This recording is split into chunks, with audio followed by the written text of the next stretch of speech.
Alright, so I think this might be one of the last bigger videos that I make for a while, but this is the Priam ID40-PC, or alternately, the Vertex Peripherals V170 MFM hard drive. Now, I'm not entirely sure what the capacity of this thing is because there are two separate labels, because Priam acquired Vertex, if I remember correctly, and yet the Priam label suggests that this is a 40 megabyte drive, hence the ID40, while the V170 from Vertex is a 60 megabyte drive, so I do not know which one it is. Either way, the focus of this segment of the video is we're going to be doing a bit of cleaning, because yeah, that's kind of grimy. And you can tell from here that this drive has never been disassembled at any point, so I guess there's a first time for everything. So I think we're gonna start off by... Actually, I need this screwdriver kit.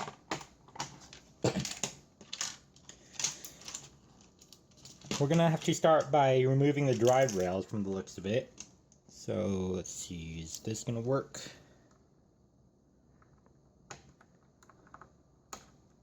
That is too small.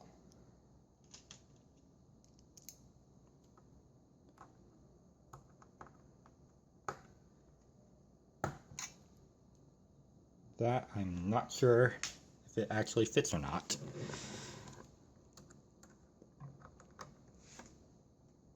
Okay, yeah, I think that fits. So we'll just get that in there, stick this through here.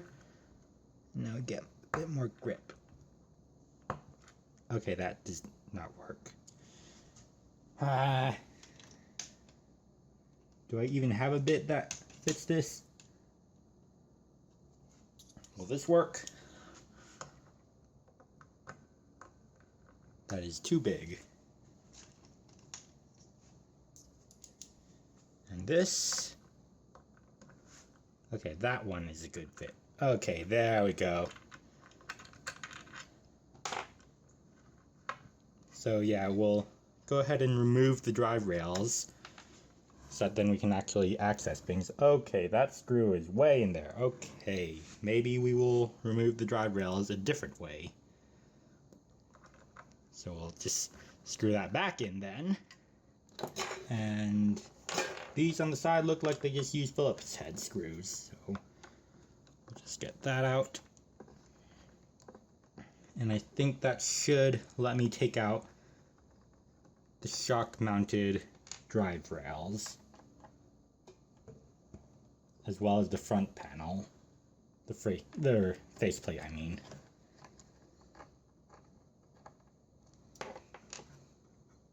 Not entirely sure, but maybe. And then we'll remove this side as well. Ooh, these are very stuck screws.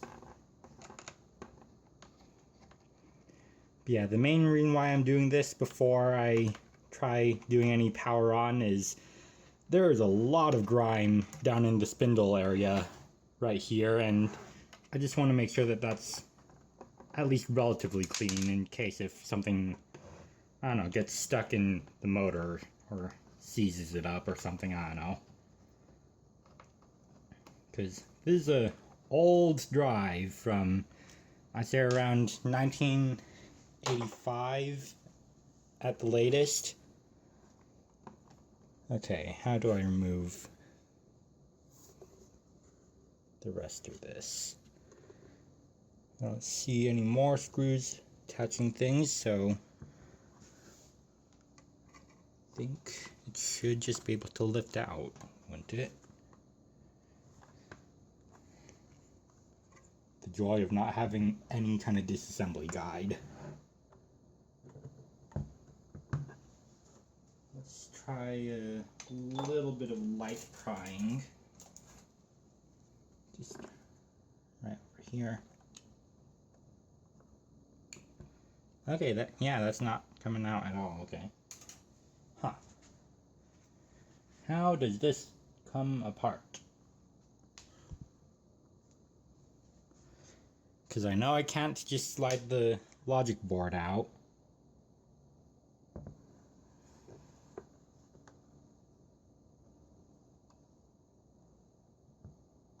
Do I have to remove the faceplate first, maybe? Let's get another bit.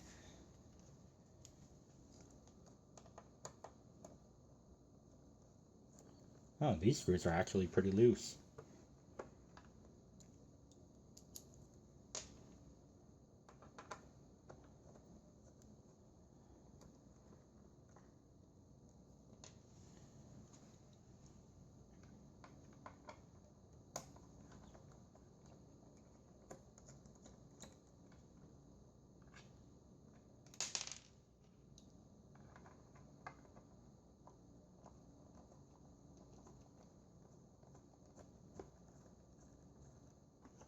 Okay, it is.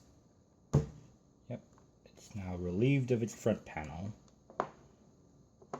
And it looks like the LED is attached there, so I think we can just detach it right here.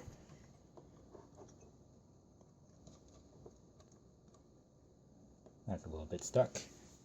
We're just not going to bother with it yet for now. And the drive rails are still not coming out. Is it just stuck from so many years of being attached?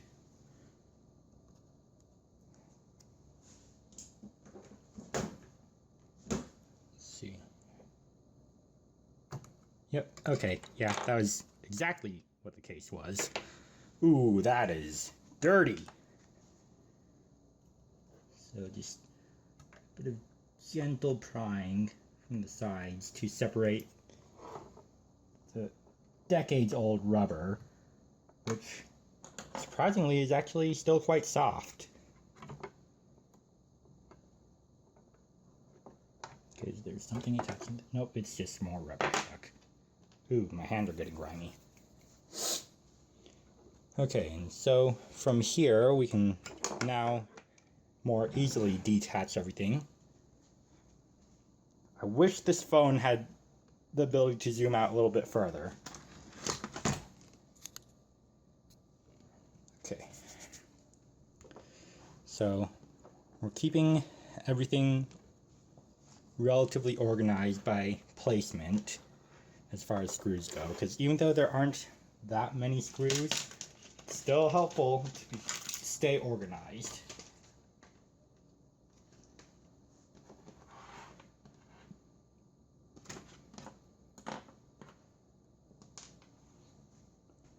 Okay, everything is there. And now we take off this logic board. Let's see, how does everything attach? So I think I'll have to take off this ribbon cable and then I'll flip it outwards this way from the looks of it. So let's see. I'll use this spudger instead since it's a bit more narrow.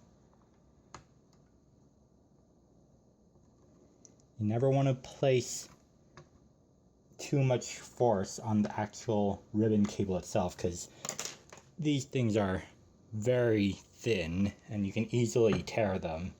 And especially on something like this, you do not want to risk damaging the cables, especially if they're kind of stuck.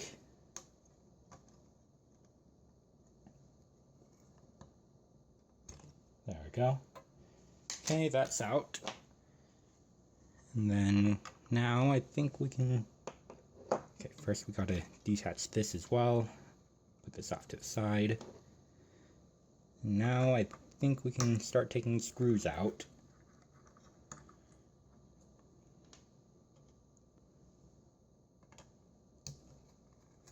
I do find it interesting how this drive has like slim PCBs just sticking out on their sides there.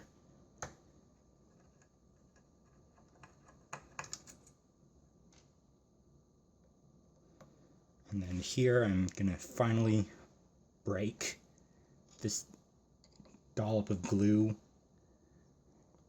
That's actually kind of...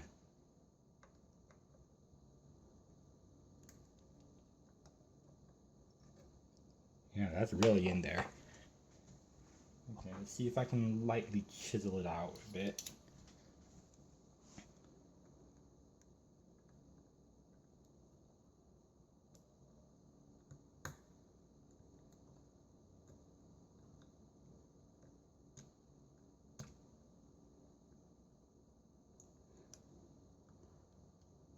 Well, this is definitely one way to ensure that nobody disassembles your products even decades later. Just make it hard to remove the screws in the first place. Okay, I think I got it. Almost.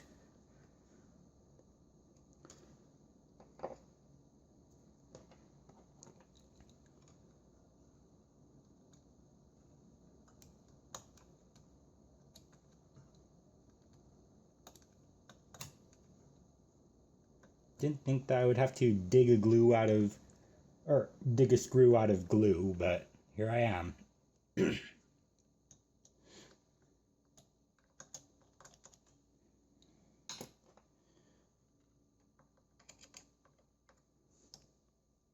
Okay, there we go.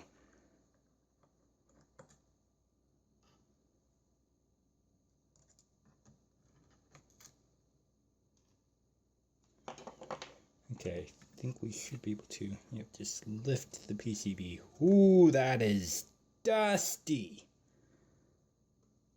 Woo! Okay, let's unclip the cable from the bottom side now. Oh, the whole PCB comes off now that the screws are out. Let's not take it out yet. Oh, what is that? Screw standoff. Oh, all these are screw standoffs that came off.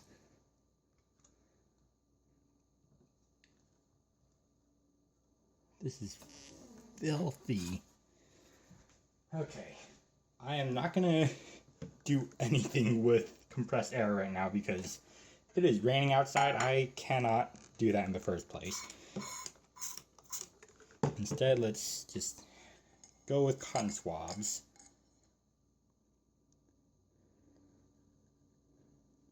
Actually, before we do much more, let's take a whiff, see if we can recognize what this is.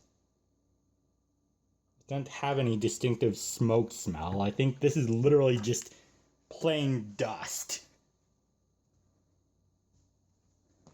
Let's see if it comes off without it.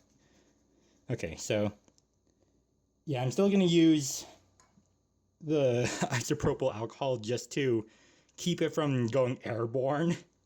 Because, I filmed this all in my bedroom. I do not want to be breathing this stuff in. And in fact, I actually have my ceiling fan turned off right now as well. But look at that. It's not focusing all that well, but come on. Come on. Fine, don't focus. Either way, you can definitely see the grime on this. Okay, let's flip to the other side. And this is 90% isopropyl alcohol, so I'm not worried about anything shorting, especially considering how this isn't going to be connected to power anytime soon yet. Come on, spray bottle. Ah, there's still... There we go.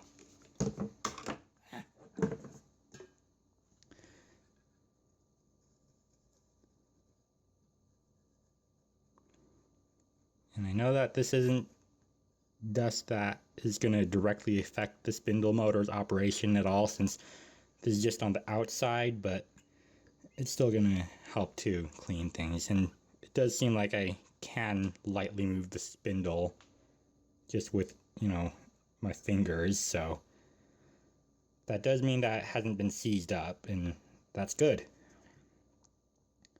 So dirty. How did this drive get so crusty? Oh, I think I just wiped away the number there. Oops. Yeah. Well, there goes the model number on that spindle motor.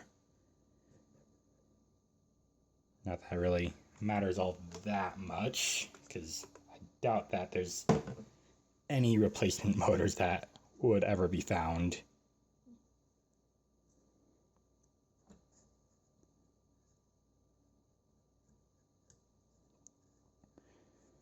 And I'm not aiming for a 100% perfect cleaning here. I just want to get rid of like the most obvious layers of crust on this, because while it might not quite affect operation, I do think that it's still best to just get rid of some of this at least. Because I know that with some of the previous drives that I've covered, it turned out that there were cobwebs sticking to the spindle motor, and that caused it to seize occasionally. Okay. Oh, and I bumped that again. Let's see, can I pull the rest of this out?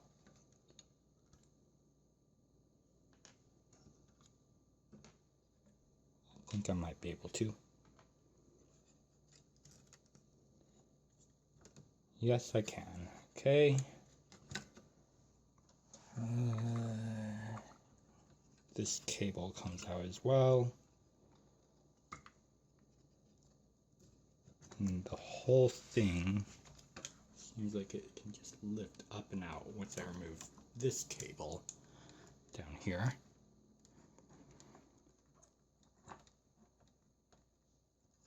Okay, that's a little bit stuck.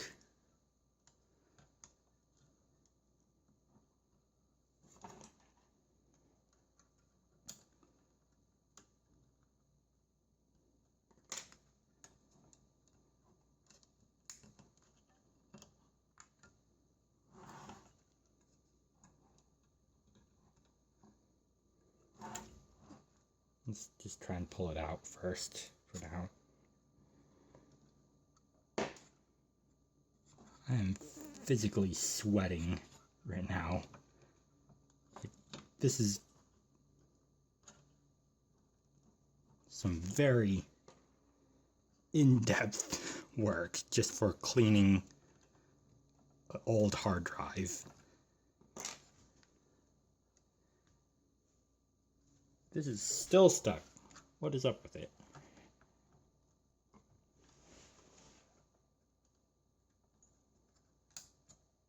I don't have any like WD-40 or anything that can help either.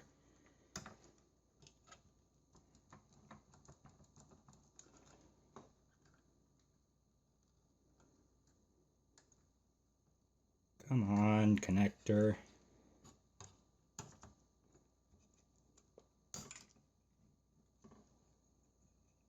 Can't lift this. Oh, okay, I can lift it completely free. There we go. And there's still, okay, one last thing connected up here. Okay. That is the logic board, and it is so dusty.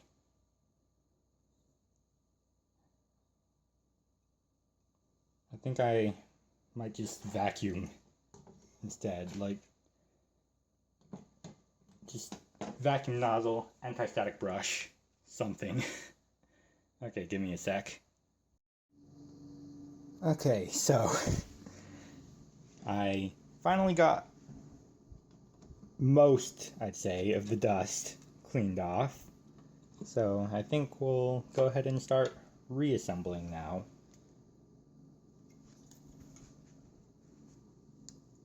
Move these out of the way. Just lay that back on.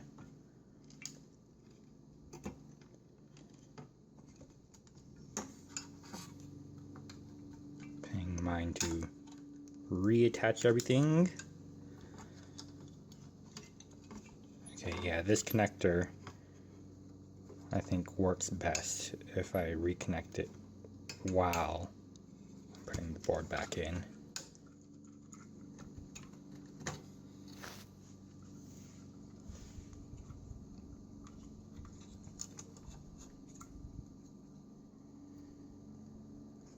Okay. So now we reattach this here.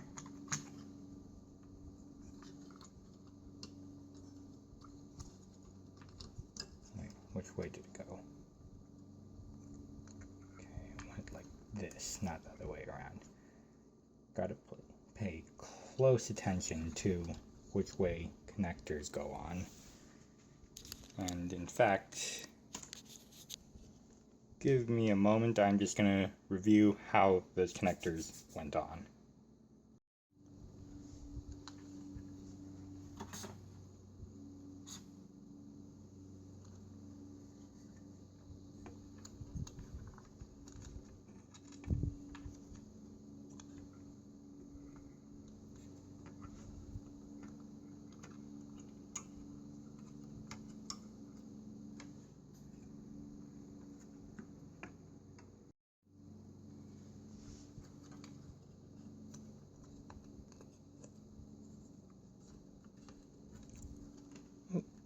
Almost forgot about the spacers.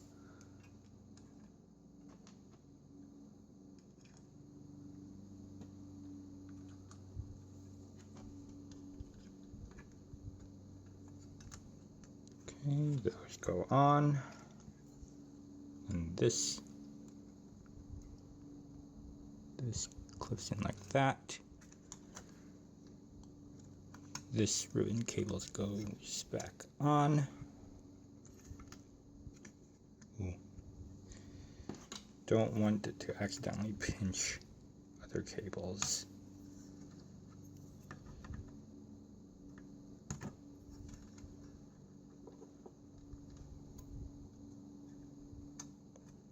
Okay.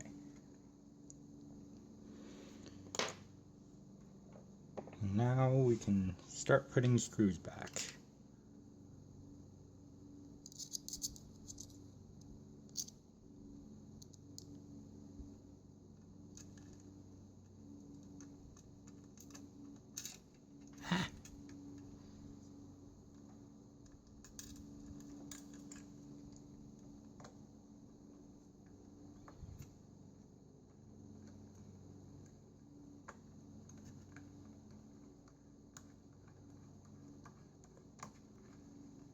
Okay, that's back in.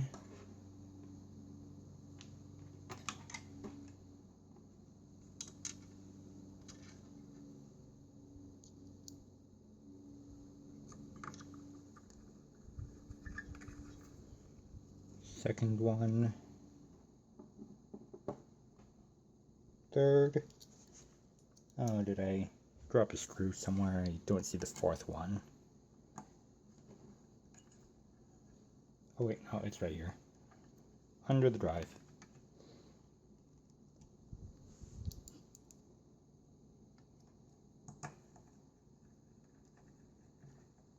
And if this drive works, I will disassemble it again for some further cleaning, but for now I think this is really as far as I need to go. 'Cause, yeah. Very grimy. Let's also reconnect the LED. I will also mention that on closer inspection, these connectors have a pretty distinctive shape to help tell whether or not something is supposed to go up or down. Also, this thing also needs to just quickly be cleaned up.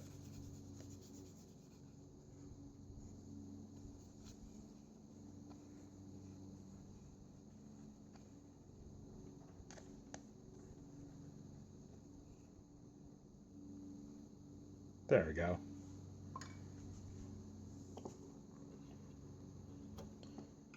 But yeah, I think probably the eBay seller that I got this from gave it some kind of just light cleaning before they sent it out, because on like the top side and this bottom side here, the drive is very clean, but once you start digging into lower layers, that's where all the dirt comes out.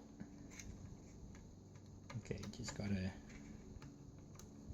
line this up so that then I can screw it back in.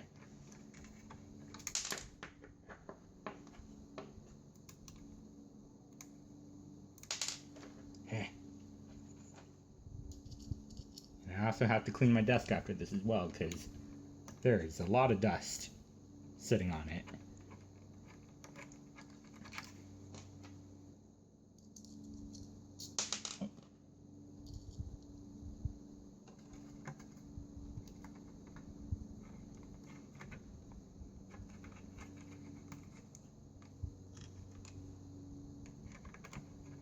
And I will also mention that my ceiling fan is back on again, because despite it being raining, it is still quite hot outside, and most of the dust is gone now as well, so I'm not as concerned.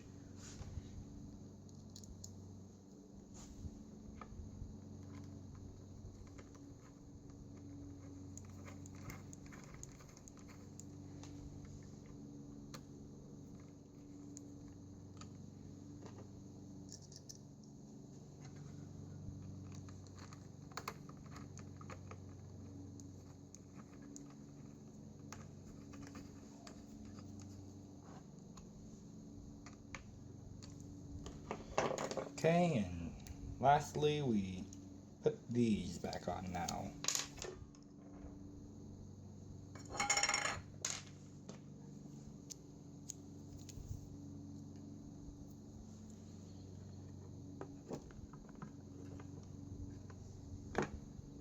And I'm gonna have to flip this up on its end so that then I can actually reach this properly.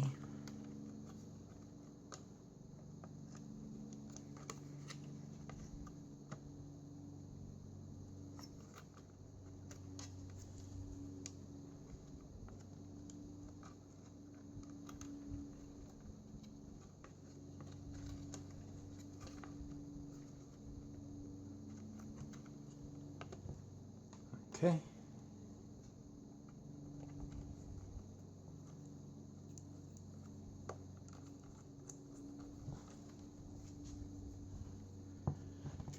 Also, apologies for the bad camera angle. This is as high up as I can get the tripod to go, so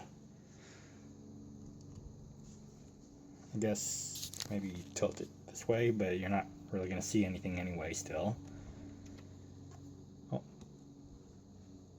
And then on the other side, oh, that scratched a brand new scratch in my table. Fun.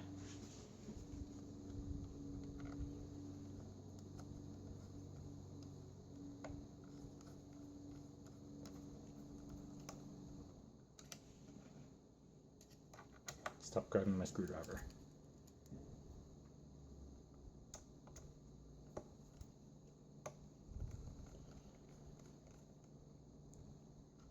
And there we go.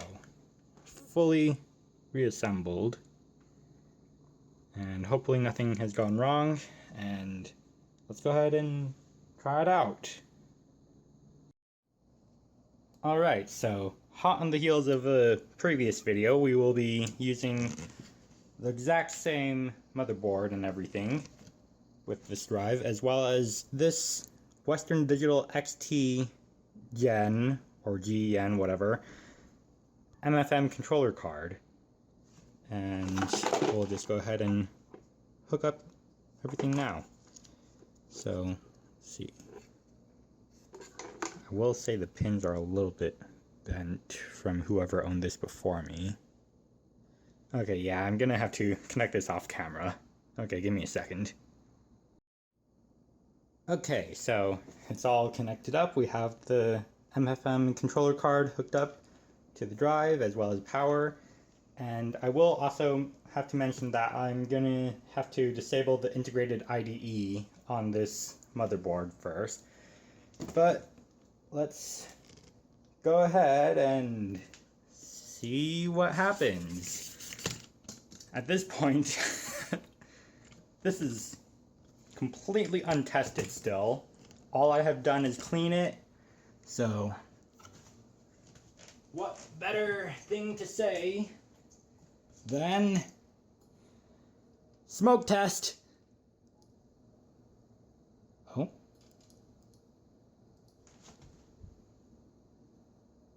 Okay, so I think there might be a short somewhere.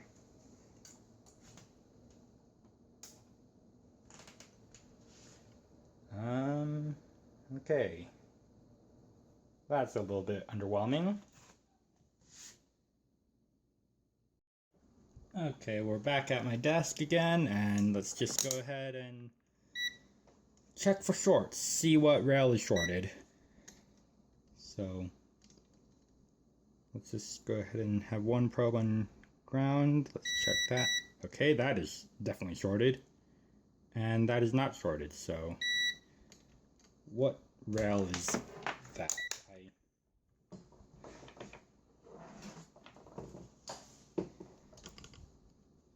Okay, so that is the 12-volt line shorted to ground. Fun! Okay, so 12 volts is shorted to ground for some reason, and my thought might be that it could be this capacitor here. I cannot say for sure though, and seeing as this is my last weekend before summer break is over and the semester starts, I think this will become yet another multi-video series. So yeah, if you want to see me try and get this old dinosaur of a hard drive working again, feel free to subscribe. And until next time, I'm out. See ya. So, just as one final note before I end the video, it seems that these two big capacitors that I assume are filtering the power rails are the problem. This one does have a short delay before it starts to act like a short, so maybe it's still good, because, you know, that's kind of how capacitors work, but this one is dead short right away. And then, worryingly, it does seem that 5 and 12 volt might actually be shorted as well for some reason. So, I don't know, hopefully it's possible to save this drive, but I can't be so sure right now with, you know, how it's working or not working. So, yeah. One last thing that I want to do before I just put this drive on the shelf for later. I've already cut the seal slightly, and I want to take a look at the platters and see if there's any damage on them, because if there are, then there's really no point in trying to fix this drive. So we're gonna crack this open. I've once again turned off the fan so that then, you know, there's less dust floating around.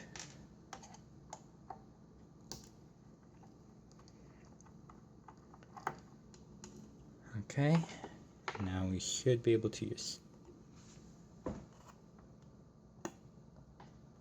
lift it up. It does seem a little bit stuck. Okay, the seal has been broken, though it's still a little bit stubborn.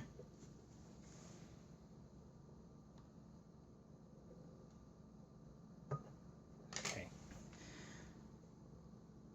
Lift it up. Okay. Drive, or the discs, still look fine. There are 4 in total. Okay, and you can also see this is actually a voice coil drive rather than a servo driven one. And that was the reason why I got this in the first place, because I was hoping that this might make for something a little bit interesting. Okay, so let's go ahead and just give it a quick blast of air. Make sure that everything is clean, and then just fit this back on.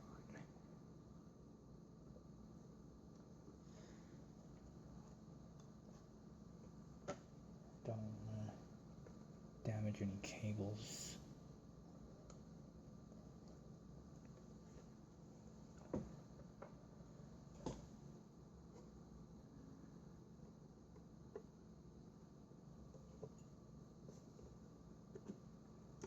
Okay.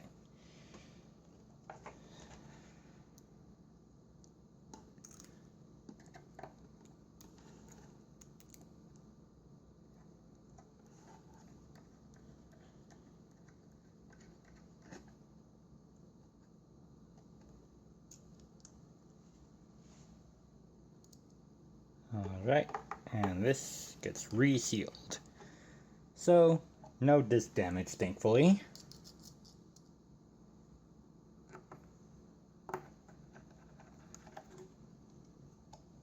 Okay,